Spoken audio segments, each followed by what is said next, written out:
Gua mau lu jujur sama diri sendiri malam ini. Bukan sama gua, bukan sama siapapun, cuman sama diri lu sendiri. Lu bangun pagi, lu kerja keras, lu ngorbanin waktu, tenaga, kadang kesehatan, lu tunda liburan, lu tunda istirahat, lu tunda hal-hal yang sebenarnya lu mau.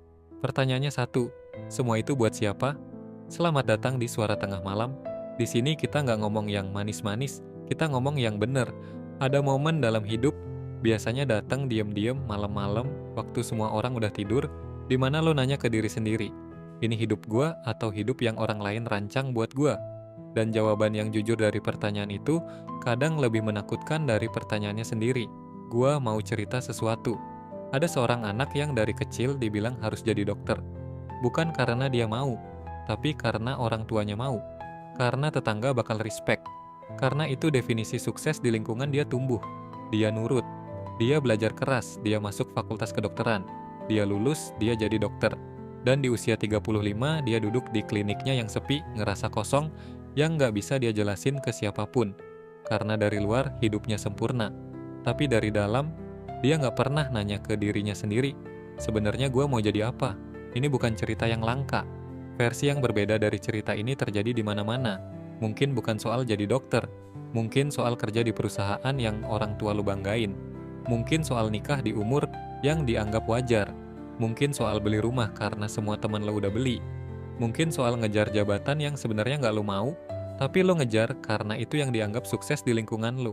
Dan lo kerja keras buat itu semua, dengan sepenuh hati, karena lo emang orang yang serius. Orang yang nggak setengah-setengah. Tapi pertanyaannya tetap sama, itu buat siapa? Sekarang gua mau jujur soal 3 tekanan yang paling sering bikin orang hidup buat impian orang lain tanpa sadar.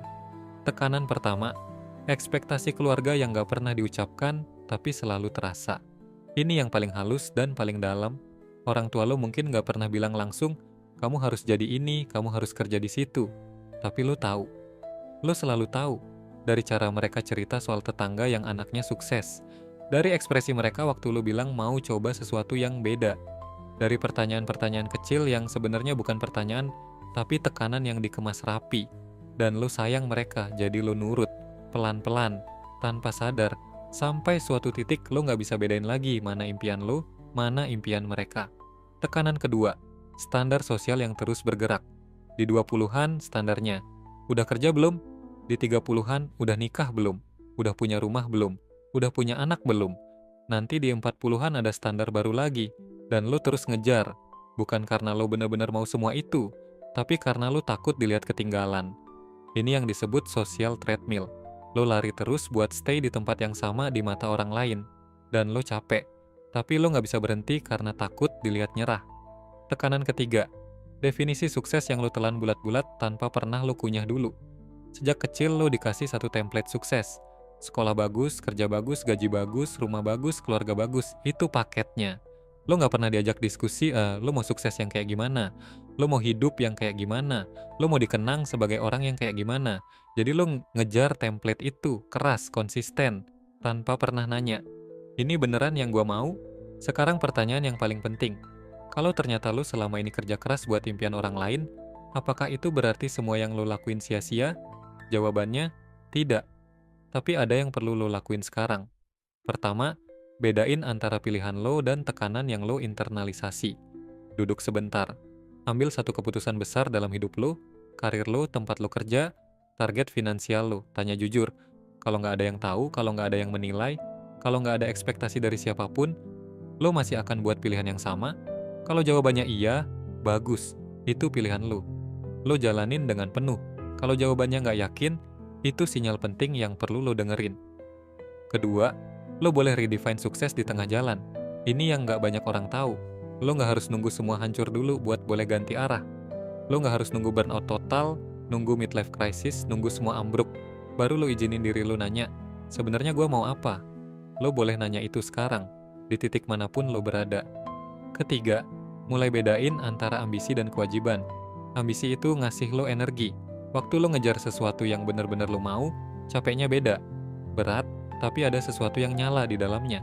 Kewajiban yang bukan pilihan lo, itu yang bikin lo hollow, kosong, berjalan tapi nggak ngerasa hidup.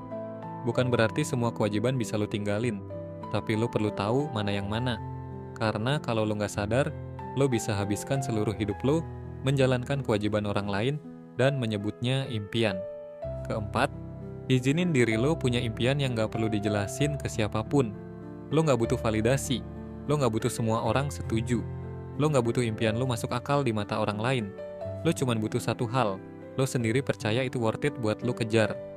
Dan kalau hari ini lo belum tahu apa impian lo yang sebenarnya, itu bukan masalah, itu titik awal. Karena setidaknya sekarang lo udah nanya pertanyaan yang bener. Lo kerja keras buat impian siapa sebenarnya? Kalau jawabannya bukan lo, mungkin sudah waktunya lo mulai cari tahu jawaban yang seharusnya. Ini suara tengah malam. Kita nggak janji enak didengarnya, tapi kita janji ini yang lo butuh denger sampai tengah malam berikutnya.